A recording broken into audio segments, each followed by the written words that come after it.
ዞቹ ጥያቄ ነው።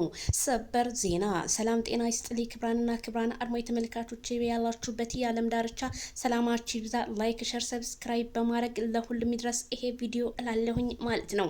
ታዲያ እነ ትክክል ሌሊቱን ማነጋገሪያ ያደረጉት እንዴት አብርሃም እወልድልሻለሁ አላት፣ ላንቺም እበቃለሁኝ አላት በማለት እንዴ ሰው ከተጣላ ምን ችግር አለ እበቃሻለሁ ቢላት ማለት ነው።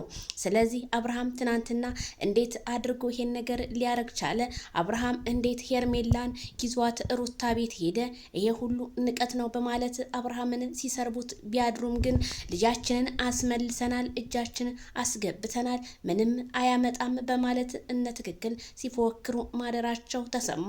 ታዲያ አሁንም ቢሆን አብርሃም ታደሰ ልጁን መስጠት ግዴታው ነው። ምክንያቱም አንድ ህፃን ልጅ ከናቱ ተነጥሎ መኖር የለበትም። እነሱ እንደፈለጉ መነጋገር ይችላሉ።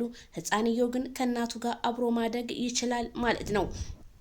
ግን እንደ እውነታው ትናንትና በመኪና ውስጥ ሆነው ከሄርሜላ ጋር ሲቀላለዱ የነበረው ነገር አብርሃም ለቀልድ ነው እንጂ አይተናል። ሩታን እህትም እወልድለታለሁ ካንቺ ነው ግን የምወልደው ሲል ሩታ ጋር ሲቀላለድ ማይክል ጃክሰንን አይተነዋል። ታዲያ ከሄርሜላ እኔ ላንቺም እበቃለሁ ያላት እሱ ለመቀለድ ነው እንጂ መቼም እነ ትክክል ቀልዱን ሁሉ ምር የምታረጉት ነገር በጣም ይገርመኛል ማለት ነው። ግን እንደ አማራጭ ከተፋቱ ምን ችግር አለ? ከሄርሜላ ቢወልድለት እኔ ባይነኝ ማለት ነው። ምክንያቱም ተፋተናል ካሉ ምን ችግር አለ? መቼም አብርሃም ታደሰ ቆሞ አይቀርም እላቸዋለሁኝ።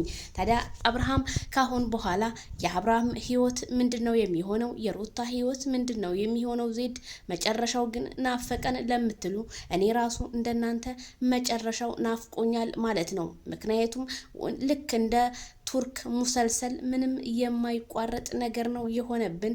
የነ ማይክል ጃክሰን ዛሬ አለቀ ስንለው ዛሬም በአዲስ ውጥን የተለያዩ ነገሮችን እየሰሩ ነው የሚከሰቱት።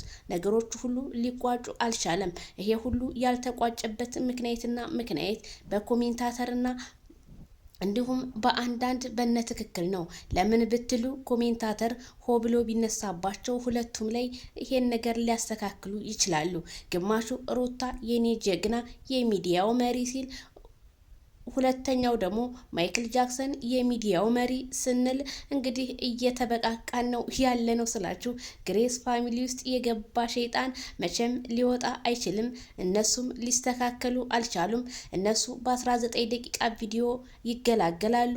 እኛ ደግሞ ስለ እነሱ 24 ስናወራ እናድራለን ማለት ነው። እነሱ ግን ስድብ ምንም የማይበግራቸው ሆነው የፈለገው ሰው ቢሳደብ እኛ ስድብ ብርታታችን ጥንካሬያችን ነው፣ ጥንካሬንም ያሳየናል በማለት እነሱ ዶላራቸውን ተቆጠረላቸው። የቡታጅራ ዩቲዩበሮች ካልዳነ ይሙት ምንም መስሎ እንደማይታያቸው ነው የምነግራችሁ ማለት ነው። ስለዚህ ይሄንን ነገር እኛ ራሳችን አስተያየት መስጠት በትክክል እነሱ ወደ መንገዳቸው እንደ ድሯቸው እንዲመጡ ማድረግ አለብን ስል ከዚሁ አሳስባለሁ። ላይክ፣ ሸር፣ ሰብስክራይብ በማድረግ ቤተሰብ ይሁኑ እላለሁ።